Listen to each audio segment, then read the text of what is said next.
The Inuit people are an incredible group of people who live in the Arctic regions of North America and Greenland. They have a very, very rich culture, and they're a very hardy people and one of the coolest languages that I've ever heard. But when you live somewhere that humanity deems unlivable, you're bound to run into some monsters.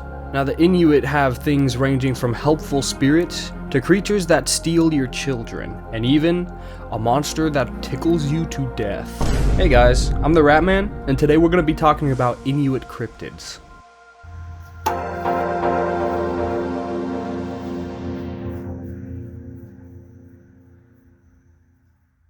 The language they speak is Inuktitut, and it's really freaking cool, but it's also incredibly hard to figure out how to pronounce things from it because there are so many different, subsets of the language. I'm trying though, but I really like the language. Now, the Inuit believe in something called the Angeoa, which is basically just a spirit. Like, we have a spirit, except human spirits and animal spirits are all completely equal. We all have the same exact type of spirit, and they're all of the same value. Now, they believe that this spirit has its own range of emotions and stuff, and if you kill something in, a bad way, it will re-manifest into a new creature that's just going to kill you. That's way simplified, but it'll come back as a creature that is seeking vengeance. And so if you do something really bad, really messed up to somebody and kill them, or really bad messed up to an animal and kill it, it will manifest as something else that will take revenge.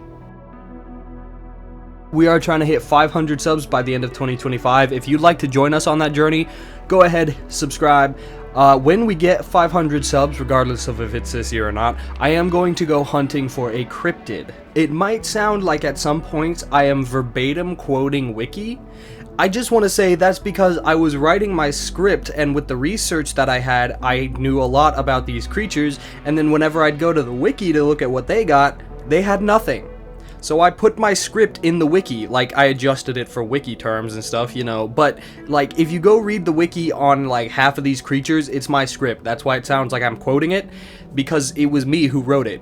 First up on the list, to people who have already watched my channel before, you're going to be familiar with this one, the Amikuk. Now, it lives in the waters of the Alaska and the Arctic Circle. It's 20 feet tall, it has gray, white, leathery skin that's very, very slimy. Now, it's got these tentacle arms with kind of almost like man-human hands on the ends, but they're tentacly. Their arms are about 15 feet long, and then their torsos are 12 feet long, but sizes can range. Either way, they're massive, they're really tall. They can swim just as fast through land, underground, as they can through water, and that's terrifying. So what'll happen is they'll swim up beneath a kayak, and then they'll just whoosh the top of it and pull it down under and submerge it, and then the person inside will get out and they'll just eat them. They just eat them. They often tunnel from the sea to lakes inland, and when they do, they tunnel down. Just seemingly every time they go somewhere, they'll start at the top of the sea and then go down into the bottom of a lake. And so it'll rush seawater into the lake and fill up the lake and bring new fish and stuff because they just leave a cave network behind them. But when they leave a lake, they tunnel down into the sea, and this causes the lakes to actually drain a little bit. So if you see an Amikuk in a lake nearby, it is considered good luck. But also, you might just die one day because of that thing. Now, they commonly eat fishers, canoers, and sea bathers. They apparently usually only have 2 legs, but sometimes they have 4. And most of the stories I heard about them said they had 4, but I had a couple different sources tell me they usually just have 2 legs, so. Now, a lot of times they'll even just burst up through the ice and just grab you and suck you down, and boom, you're gone. It absolutely hates humans. It has this odd vengeance for them. This is probably because evil, or not evil, but Inua that were treated wrong and badly re-manifest into the Amikuks. Is kind of what I'm assuming. I didn't hear that anywhere. I'm just putting that, I think. While it's burrowing through the ground, it actually creates a really eerie thumping sound, and so that's your warning that you might want to get out of there. And then there were a couple legends about it being magical. In one story, the Amikuk is said to create bird nests which it protects with extreme devotion even though there's no eggs or anything in it. It's actually just full of magic furs or animal hides. Now, if a human manages to infiltrate this nest and steal the magical furs, it is said that anything that is put on the furs will magically fix itself, which is actually a really big deal for the Inuit because they literally do cold forging and they get all of their metal from meteorite, from a meteorite impact. Meteor, whatever. Tools are extremely valuable to the Inuit people, and so having a magical fur like this that can just repair your tools and stuff, it would like change their entire village. It was also believed that these furs could just create amazing riches and wealth out of thin air if it remained in the possession of the person who stole it for a considerable amount of time. Now, some other stories talked of the Amikuk as being able to shapeshift into a person. Now, the stipulation on this is that while they're a person, they also have to drag a sled. And while dragging this sled, they can only walk in a straight line. Now, why they turn into a person and walk in a straight line, I'm not exactly sure. I kind of have a feeling it's to travel distances across land. You know, they seem like they're water creatures. I'd think they'd want to be around water most of the time. Now, the deal is, when they are in human form, they do not want you to know that they are an Amikuk, and they will not turn back into an Amikuk to confront you. So, it's said that if you see a person pulling a sled in a straight line, run in front of them and sit down.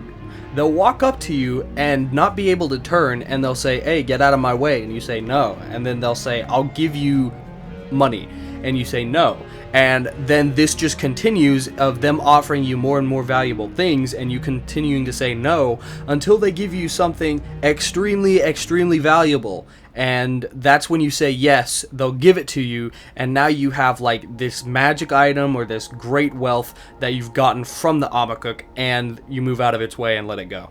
Next up, we've got the Qallupilluit, or the Qallupilluit. It's ugly, it smells like sulfur and fish, and it wants your kids. This is a humanoid type creature that lives under the water, is almost kind of like a mermaid, but it does look more like a human than a mermaid.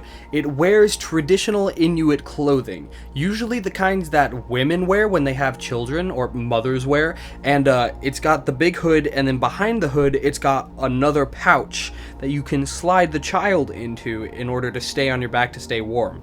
They wear those. They live in evil underwater tribes, and they hunt seemingly in packs. I did hear an account also of them having green hair that looked like kelp, but most of them say that they have curly black hair.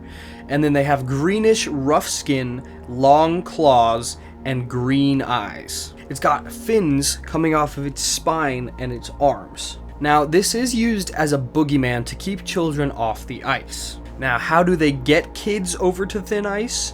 Well, they make a humming sound that puts kids into a sort of trance, and then underneath the ice they'll begin to tap, and the kid in this trance state will start to walk out further and further onto the ice until the Qallupilluit can just take him. They will then shove them into their hoods and take them with them to their lair, where they will either, depending on the story, eat them or put them into an eternal sleep.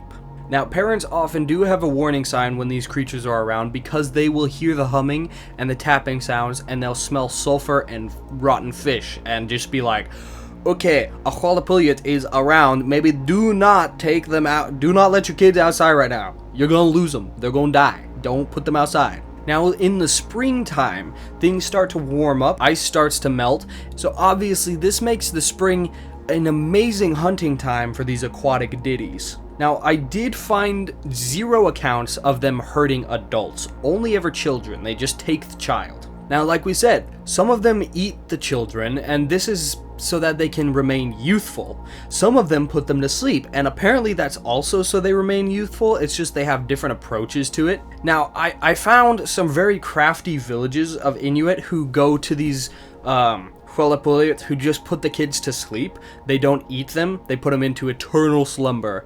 Whenever they would start to face starvation and they knew that their children were gonna die or someone else was gonna have to die because they didn't have enough food, they would give their child to the Qallupilluit. It would put them in a cave in deep hibernation where the kids didn't need to eat, and then when the horrible winter would go away and they started having food again and they could feed their children, by some means they were able to go get their kids back from the Qallupilluit. Now, they didn't like make a deal with it or anything to get their kids back. They did it by force, but I couldn't find how. Somehow they got them back. Now, it is just interesting though, because this cryptid actually falls into the steal children for youth reasons aspect or category, which is actually pretty common. There's a lot of commonalities among different creatures that do that. Take, for example, witches, the most common example of that. Witches kidnap kids, they do some spell, they steal the youth from the kids so that they can stay young. It's really interesting. I need to make like a whole category system because there's a lot of correlation between different things that do stuff like this. Next up, we've got the Akhlut. Now, this one is actually super hype. I found a bunch of different art for it. The way that it looks is actually kind of debatable, but either way, it's pretty cool. Now, this thing is a spirit. It is not just physical animal. It's actually, like, while it's inactive, it's apparently only in spirit form, some of the stories say, and then as soon as it becomes active, it manifests physically. It is a wolf-orca hybrid. How cool is that, dude? Now, this wolf-orca hybrid actually has a very interesting origin story. So, one time, there was this Inuit guy who lived in a village, and he creeped everyone in the village out because he was so incredibly obsessed with the ocean. Now, through the stories, they seem to hint that he wasn't just obsessed, but it was actually some sort of, like, insanity obsession over the ocean. Eventually, it got so bad, and he did something that's unspecified, that made the village really freaked out about this dude because of his obsession, that they banished him. He, obviously not understanding, like, oh, I might be kind of a threat to my village, had horrible, like, resentment towards him. He found a pack of wolves. Now, he decided to live with these wolves, and by doing so, he got transformed into a wolf. Now, wolves are very vengeful creatures among the Inuit, and so by doing this, the vengeance he already desired became even more so, and he began to just hunt people for the fun of it. Now, eventually, he remembered his obsession of the ocean. It got back to him, and being completely overwhelmed one day, he decided to jump into the ocean. When he did so, he got blessed and turned into an orca hybrid with the wolf. Now, some stories say that while he's in water, he is fully orca, and when he is out of water, he becomes fully wolf. But other stories just say that, like, half the time he's wolf, half the time he's orca, which arguably looks cooler. Now, it is said that he had a horrible revenge for humans, and anytime this thirst for revenge came up is when he would manifest physically, and he would start to go just mess with people, just tear them up. But over time, it seems that this revenge turned into more of a hunger, and as he became more animalistic. Now, I did hear a story about a man who turned and saw the Akhlut just like orbiting his kayak, and he got freaked out and decided to give him his most prized possession, which was a little carved figurine that he had. So he tossed it to him, and the Akhlut was able to sense this sign of respect and knew what the man was doing, and so because of that, he actually blessed him. Now, by blessing him, what I mean is, he made him catch a frick ton of fish that day. He caught so much fish, dude. I actually found people saying that there are a lot of different origin stories for the Akhlut, but no matter how much I tried, all I could find was people saying that there are multiple origin stories, and nobody giving multiple origin stories. They all gave the one, making me believe that none of them know what they're talking about, and they're all just reading each other's stuff and saying, oh, there's multiple origin stories because all these other people said there's multiple. I'm sure there are, but I can't find them, and I got so annoyed about it. I wanted to read more stories, dude.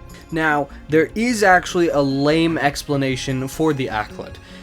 So whenever you go talk to the Inuit and they tell you we know these things exist because we see wolf tracks leading in and out of the water, that's like the evidence that they tell us. And the problem is Arctic wolves know how to swim pretty good, and they will swim in and out of the water. And so that's kind of the lame explanation, but you know, it feels like there's a lot going on here to substantiate a creature like this, more than just finding footprints leading in and out of the water. Like, these people live in the Arctic. I'm sure they know that Arctic wolves can swim. Okay, like, they probably know what they're talking about. Alright, next up is a super long name, AzIWuGumKiMukhTi. I think I just did that right on the first try. Did I do that right? That's actually really fun to say. AKA the walrus dog. Now this thing is very large, very thin. It's got black scales, the legs and head of a dog, but it's got walrus fangs and a strong enough tail to just one-shot a man instantaneously. You're gone. You're dead. Woo! Team Rocket style. They actually live with walrus herds and protect them, which is so sick. I really like that. So imagine you're going to hunt walrus, which by the way are massive. You're like, all right, we're gonna get a good hunt. We're gonna be able to feed our village for a while.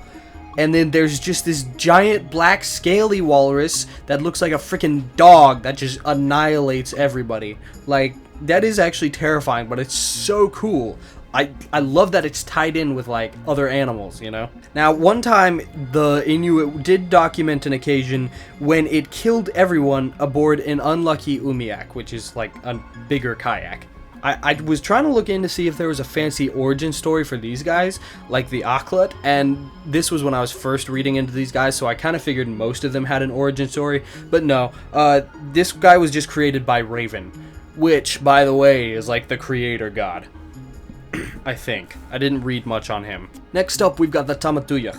This is a humanoid with sharp teeth and claws. It can shapeshift into a normal human.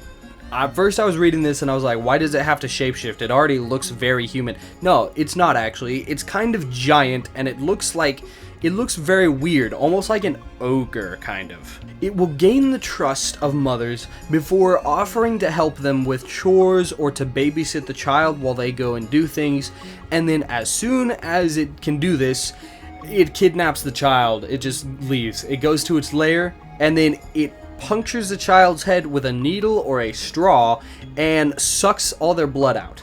I kept finding very conflicting information about this. It was hard to round it all up, but this is, I think, the first one that I corrected the wiki on, because there was so much, like, jumble of information. I couldn't tell what was what. This one's really interesting, and it actually does have an origin story. Also, just fun fact, if it's singled in on the mother that its child it's gonna try to kidnap, if it cannot gain that mother's trust, it's just gonna eat her and then kidnap the child. It's just gonna eat the woman and kidnap the child. Now, the backstory to this Tammatuyuq is that it was a mother who was pregnant, and then whenever she was going to give birth, she was being very neglected by her family and husband, and she ended up dying. Now, because of this, her Angeoa was very, very vengeful, obviously, for obvious reasons, and so it manifested into the Tammatuyuq, and it goes and kills children as vengeance. However, if you bless this thing, if you give it gifts, it will bless you back. I don't know how, I don't really know what, maybe it just becomes a helpful spirit to your tribe, but it will give you blessings. Now, the Koguhpuk is a really interesting creature, a subterranean creature, actually. They are ancient giant monsters of unrivaled destruction. They were banished to live underground because of their immense power and size. They were just accidentally or purposefully destroying everything on the overworld, and so the shamans, which they're not called shamans in this lore, we'll get into that later, banished them to live in a subterranean life. However, even from underground, they're able to cause great destruction, as they cause earthquakes, sinkholes, and they cause buildings to collapse in on themselves. Since they've been banished by mystical means, if they come to the surface, they will actually just instantly die. The sunlight will kill them. This has caused them to come to the surface only during the winter solstice, the longest night, at night, and they just destroy everything. They look like these really weird grinning muskrats with massive tusks and exposed intestines, which is really creepy. Like, you wouldn't expect that. From hearing these, you start to think that they're just like another animal, but then you hear that and it makes you think, oh, there's something else going on here, but I couldn't find out what. I couldn't find much more information on that. Now, people think that these actually came into existence through, like, folklore, by the Inuit seeing frozen mammoth bones sticking out of the ice and saying, oh yeah, that's a Koguhpuk. It's just, he died, or he's under the ice, frozen down there. Like, you know, seen from that, which would make sense. They are like the size of a mammoth, or better, so. Next up is Ugjuknarpak. It's a gigantic water rodent, 8 foot long, 5 foot tall, with hides so thick that even the greatest arrows, the greatest blades, and the biggest harpoons could not penetrate it. It's got a very long, prehensile tail. You know, that means it can move it like a hand. Prehensile. And it uses that to drown its prey. It's semi-aquatic and can swim just as fast as it can run, which isn't very fast, but it is about as fast as a man. It absolutely hates noise, dude. I mean, absolutely hates it. But it does have a weak spot, and we'll teach you about that in this story about it. Now, the most well-known Ugjuknarpak lived on an island in the middle of a long, narrow lake near the source of the Qallupilluit River in Alaska. The Inuits would travel up and down this river for reasons of trade, but they became terrified when they realized that making any sound at all near the island would cause the Ugjuknarpak to come hurtling towards them, capsizing their umiaks and kayaks before drowning and devouring them. Now, this caused trade to slow down significantly, but it was completely unavoidable because they had to travel to the coast to purchase blubber before the river froze. Now, one day, a man who feared for his daughter's life decided to put her on a separate umiak from the one that he was on. She went on one that had much less people, babies, and dogs to lower her chances of getting killed by this creature. When they passed the island that the Ugjuknarpak lived on, a dog made a very, very quiet snarling sound. But that was enough to cause it to capsize the umiak of the man and eat everyone on board. Now, the girl, however, because of the insight of her father, was able to safely make it past the island. Later, she became married and had a son, and when he became old enough, she told him, "You are now a boy, and you will become a man, but you will never be strong enough to avenge your parents and uncles." She didn't tell him this to make him insecure or discourage him. She told him this to antagonize him. She told him this so that he would want vengeance and say, "No, I will become great enough." Now, the boy grew into a strong young man and took the name Koguhpuk, which meant woodpecker. Later, he was joined by his little brother, Haganech, which meant fellow. His brother had hands like the flippers of a seal, and was also very motivated to avenge his family. Now, the brothers went on many adventures and trained, preparing for the day that they would defeat the Ugjuknarpak. When the day finally came, Woodpecker paddled along the island while Fellow swam in the water alongside him. Eventually, the Ugjuknarpak noticed them and began to chase, but the brothers were prepared. They led it to a plain by the river where they had enough space to dodge its every attack while carefully studying it. Finally, they noticed a patch of skin along its neck. They determined this patch of skin must be a weak spot. And finally, by hacking at it with their knives and hitting it with their arrows over and over again, they weakened the creature until it could no longer move, and then they put an end to the beast. They decapitated his head and stuck it on a spear outside of the island to let everybody know that the creature had been slain. However, as people went by, it lost none of its glory and still terrified the travelers. They would not make any sound, and they would tie up their dogs to try and keep them quiet as they passed the island. This creature is very interesting, very terrifying. I ain't got no explanation for it. It's just cool. Next up, we've got the Angeoa. 60 feet long, solid black whale fish thing. It's very, very aggressive toward people, and it often capsizes kayaks and eats the occupants.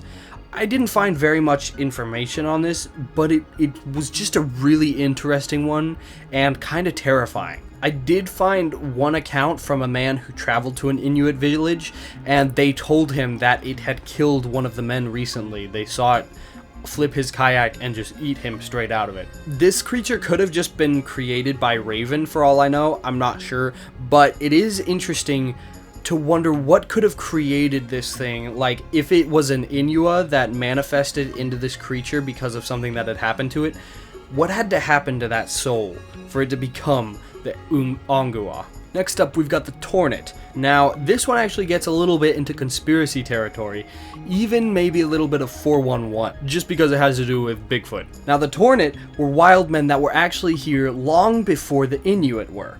They lived peacefully together with the Inuit when they moved in. But the Tornit could not make kayaks, and so they often would borrow or even steal kayaks from the Inuit. Now, the Inuit were very kind to them. They didn't care that much. It wasn't that big of a deal, and so they let it slide. Whenever the Inuit first moved in, they actually played games together. They played like kickball type games, but the Inuit quickly learned that they can't play these games with the Tornit because the Tornit were so tall and strong, and they would just absolutely hurt the Inuit on accident without even trying to. It was really bad.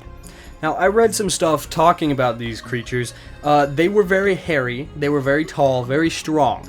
It was said that one time one threw a stone that was basically a boulder to the Inuit, and even to this day, the strongest Inuits cannot lift the boulder. Like, it's massive, so they don't know how these Tornits did it. Also, it was said that while the Inuit were going to hunt seals, if they stabbed a seal and they picked it up on a spear, the Tornits could do the same exact thing with the same amount of difficulty, but with a walrus, which is way more big. Now, the Tornits actually would hunt and eat primarily walruses and whales. They would often harpoon them and then just wait for them to tire themselves out on the ice that they were attached to, or the raft, or whatever. And then as soon as they would just kill it and take it back and eat it. Now, this explains why these creatures were so big, or how such big creatures were able to survive, because they were hunting bigger game. Also, it does seem like being bigger might have an advantage in frozen places like this, because I think you can retain heat better, can't you? Now, what happened to the Tornit? Why did they leave? Well, one day, a Tornit took a kayak from a guy without telling him, and obviously, like we said, the Inuit were okay with this sometimes. Obviously, though, it's better to tell them you're taking it, but this one took it without telling them, and he actually damaged it, making it completely unusable, and he put it back and didn't tell the Inuit. Well, later when the Inuit found it, he knew who had been taking his kayak, and he found it. He got very mad. He became outraged at this thing, and so he went and he killed the Tornit. He slashed his throat while it was sleeping. Now, this terrified all of the other Tornits. They saw that the Inuit were capable of acting this way and killing them for taking their kayaks, and they began to leave just the entire country. They decided they would find somewhere else to live. Some, obviously, believe these creatures to be Sasquatches. They're much stronger, much larger, they're hairy creatures, they're wild men, they were here before the Inuit were. It really fits the bill, and they could be some type of Yeti. Next up on the list, we've got the Amarok. This is a gigantic gray wolf that knows all, it knows everything. It hunts those who are foolish enough to hunt alone at night. It has nothing against people. It seems to be pretty neutral. Most of the creatures that we see hunt people seems like they have some sort of vengeance for them. But the Amarok doesn't. It actually seems it's neutral, but it can even be a good force for them. Some legends say that it can talk. Now, one legend speaks about a boy who was stunted and unable to grow. His village hated him for this, seeing him as nothing but a burden. One day, sick of the treatment he was receiving, he called out to the Lord of Strength. As he called out, an Amarok appeared and knocked the boy over with a strong tail, causing a few small bones to fall from the boy's body. The Amarok told the boy that these bones were actually stunting his growth, and that he should come back for the next few days to train and gain strength. After several days of wrestling with the Amarok, the boy gained so much strength that he was able to beat freaking 3 large bears and win the respect of his village. As we can see in this story, the Amarok is actually a force of good, working on behalf of the Lord of Strength to help out a boy who was struggling. I think it's a really cool, really sweet story, because why would he even care about just this one kid that can't do anything right? But he comes in and helps him fix everything and turn the whole day around, and it's great. I like this story. The other one is also interesting. Another legend speaks of a man who was mourning the loss of a family member. One day, he heard talk of an Amarok living close by, so the man took a family member and they went in search of the creature. They found its lair along with the Amarok's pups, and the man decided to kill them all. Why? I don't know. I couldn't find an explanation for why he killed them. Maybe it was just lashing out because of the mourning of his own family members, so he was taking it out. I don't know. But once the deed was done, the man's relative was struck with overwhelming fear, and so they fled to hide in a cave where they could safely watch what was about to unfold. The Amarok soon returned with food for its pups, but upon finding them all dead, it walked over to the lake and began to pull something humanoid out of the water. At the same time, the man who killed the pups immediately dropped dead right in front of his relative. It's believed that the man's Angeoa was taken by the Amarok. Nothing is hidden from these creatures, and no matter how far or fast the man had run, he would have met the same end.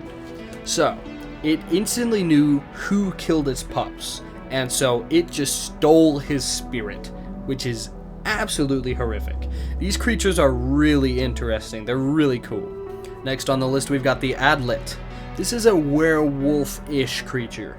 It's usually antagonistic towards people, but not all the time. It is thought that this could be an allegory for mixed children between Europeans and Inuit. We'll get into the story of these things, and it kind of lines up with that.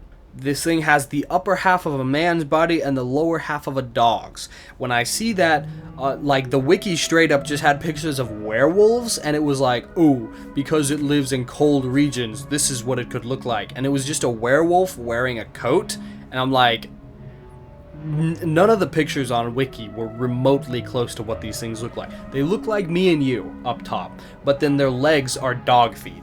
Like, they look like a human, they don't look like a werewolf. That's very easy to misinterpret because we're so used to the werewolf thing, and a lot of different werewolves throughout cultures exist, but these things are not werewolf looking creatures. They're human up top, dog down bottom. Now, I do have two different origin legends here. I don't like this one quite as much as the other, but it was the more common of the two. According to myth, a woman gave birth to 10 children. 5 were dogs, and 5 were Adlet. They bore the lower halves of a dog's body and the upper halves of a man. Terrified, she set 5 of them adrift into the sea. Now these 5 managed to cross the Arctic and Atlantic and spawned the European races. The other 5 children that stayed with their mother became ferocious, flesh-eating canine hominids who would attack anyone they encountered. The Adlet and their offspring now wander the tundra in packs, seeking out Inuit villages to feed upon. This one just felt a little less fleshed out than the other story, so let's read the other one. There was once a very beautiful young woman who married a wolf. This angered her father greatly, kind of for obvious reasons. Eventually, she had children, some of which were human, some of which were wolf, and the others were a mix between human and wolf, the Adlet. Her father hates the Adlet.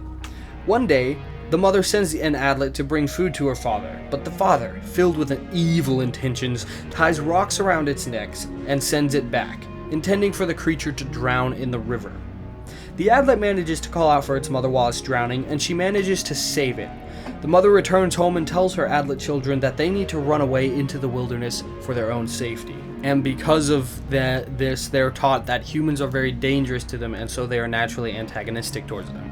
This is the account where we can kind of see that this could symbolize Europeans and mixed children, where there was a very aggressive father figure who did not approve of a mixed marriage, and whenever she had mixed children, he hated them. Next up on our list is the Kogogiak. This one is amazing. I was reading someone got a tattoo of this thing. I didn't see the tattoo, they were just talking about it, and they're like, yeah, it's freaking preposterous, but I love it.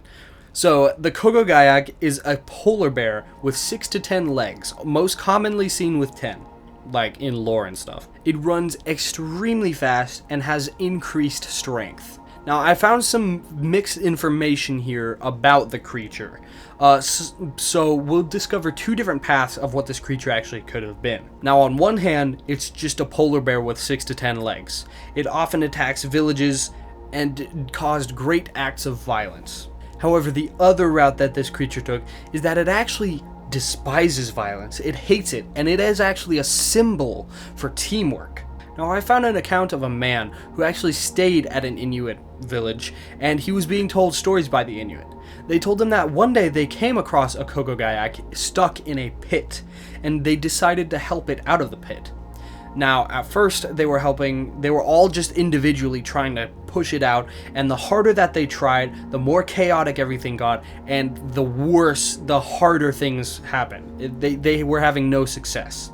So finally, they sat down, they took a break, they talked it out and said, hey guys, we're not really working together on this. Maybe we should focus a little bit more on teamwork.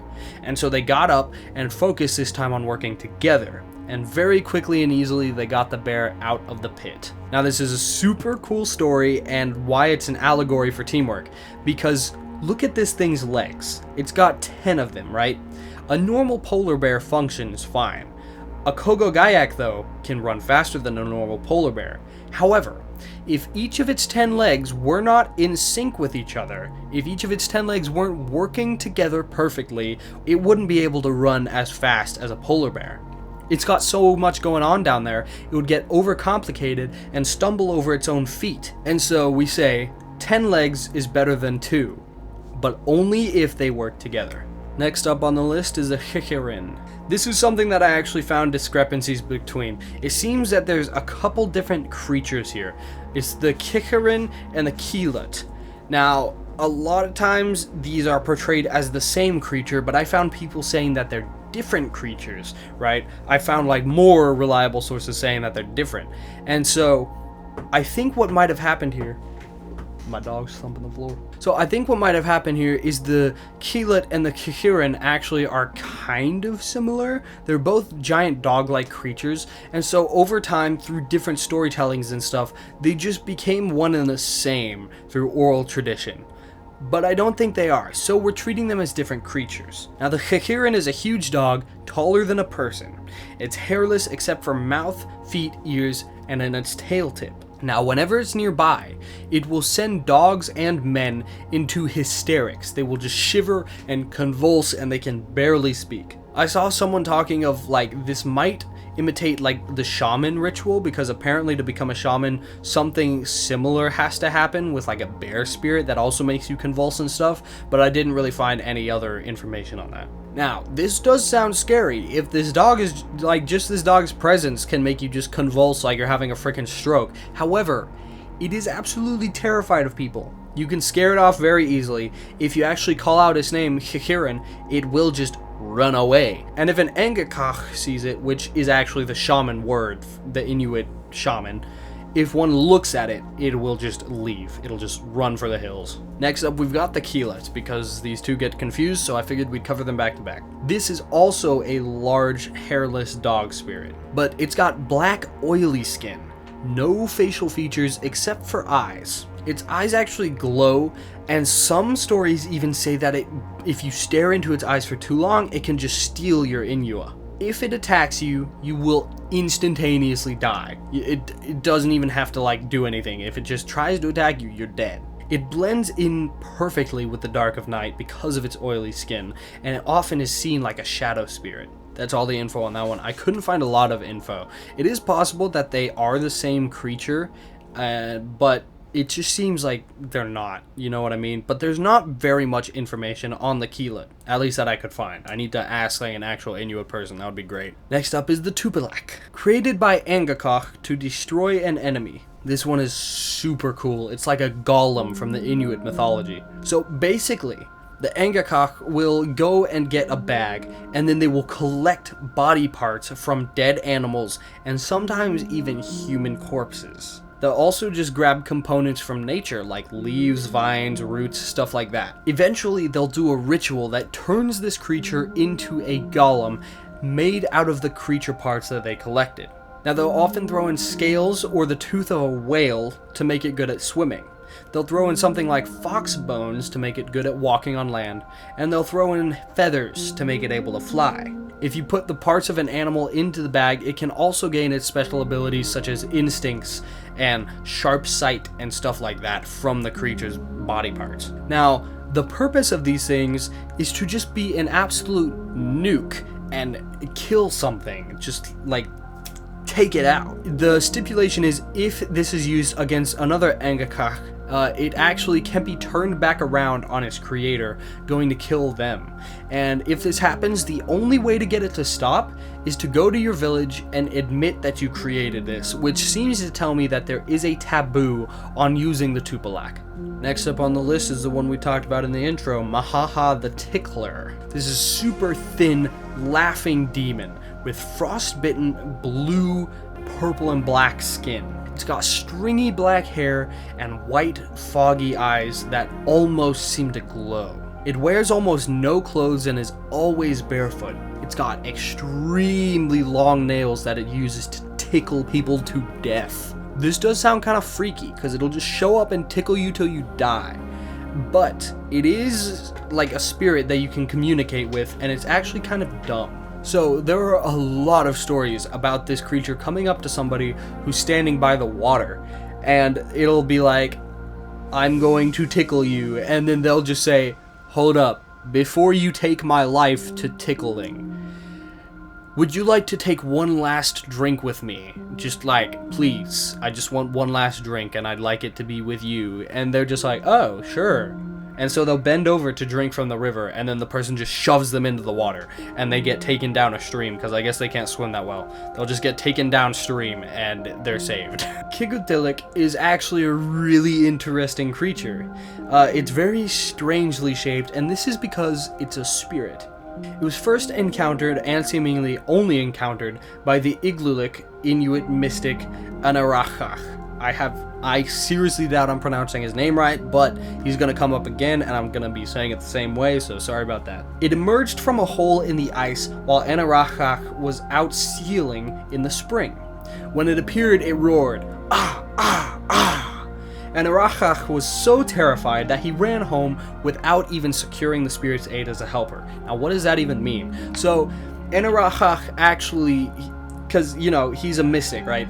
So he is like a tribe or village leader almost deal, and he has the job of going to spirits and getting their help with his village. He did this very commonly. We're going to be covering a few other of the spirits that he had as helpers, but he was terrified of it, and so he wasn't able to ask it to help him. It's roughly the size of a bear, but much taller due to its very, very long and gangly legs that have a strange bump at the knee joints. It has two tails, one single large ear on top of its head, and fangs the size of walrus tusks. It's got no hair except for on the fringes of its body. This thing looks straight out of a Dr. Seuss book, and I am all here for it. I would love more cryptids that look like they're from Dr. Seuss, dude. Next up, we've got one of the helping spirits, Nartôq, the pregnant one. Now, this thing is big-bellied. It looks pregnant. It's got a really large nose on the top of its head, and its lower jaw distends into its breasts. It's very freaky looking, as you can see. Now, this entity was first seen by Amarok, and it became one of his best helping spirits. When Amarok first found this creature, it charged at him, causing him to freak the frick out, but it disappeared before it touched him. Later, it reappeared and introduced itself to him, and said, I was hot-headed earlier because you yourself are too quick to anger. You have no reason to fear me as long as you abandon your short temper. As we can see, this creature is just looking out for Amarok and just like, hey yo, stop being such a jerk, my guy. And then it became a really good helping spirit for them. Next up was also seen by Amarok, except this one is not a helping spirit. This is Igtuk, the Boomer. The Boomer. Now, it lives somewhere in the mountains, although where exactly is unknown. They haven't been able to find its lair. It creates very loud booming sounds. It was found by Amarok, but like I said, it was not a helping spirit, and it's actually thought to be very harmful to humans. It would not like people. Its arms and legs are on the back of its body, its large cyclopean eye is level with its arms, and his ears are in line with his eye. His nose is inside his large mouth, and he's got a scraggly beard.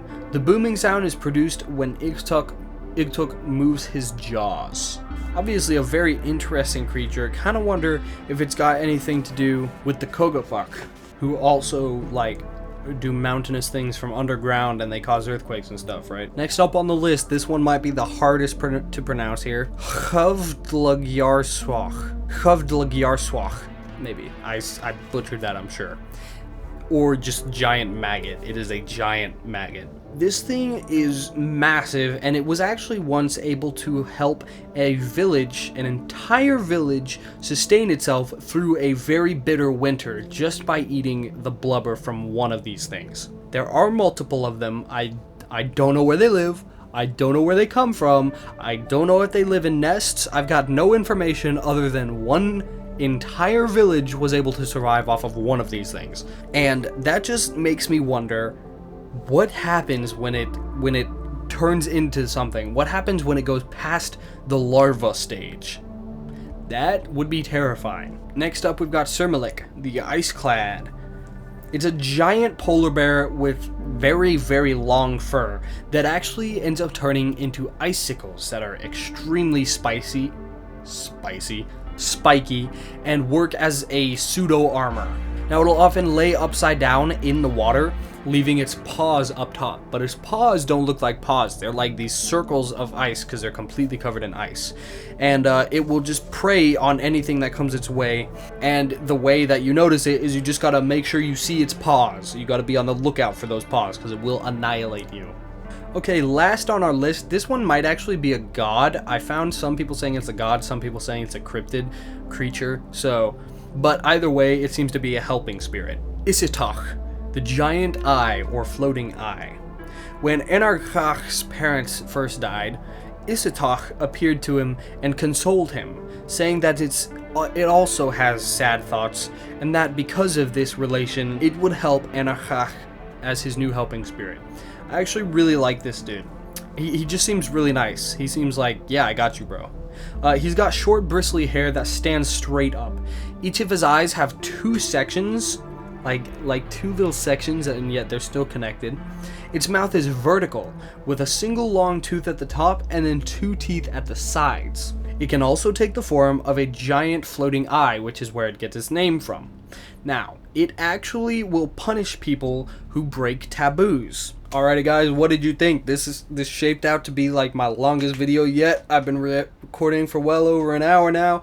I did so much research into this thing. It took me days of reading, but you know, I wanted to cover a whole culture's cryptids, and I didn't get all of them. There's so much, but the Inuit creatures are very badly documented. There is not a lot to go on here, but I would love to find actual, a lot more information on them, because they're so freaking cool, and they're so creative, and there's such a rich culture here that I'd love to delve into, but it's just hard to.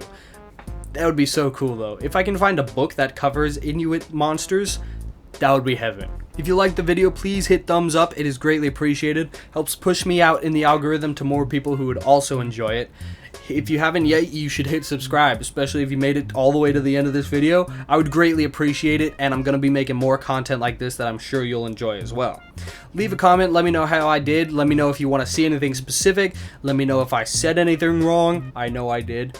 You know, just whatever. It helps, and I like responding to the community. Speaking of community, we've got a Discord, and actually a few members now. It's so much fun talking with you guys. I greatly appreciate you guys being there. If you want to join it, link is in the description. I think that's everything. So I'm just gonna say thank you for watching. God bless. Ratman out.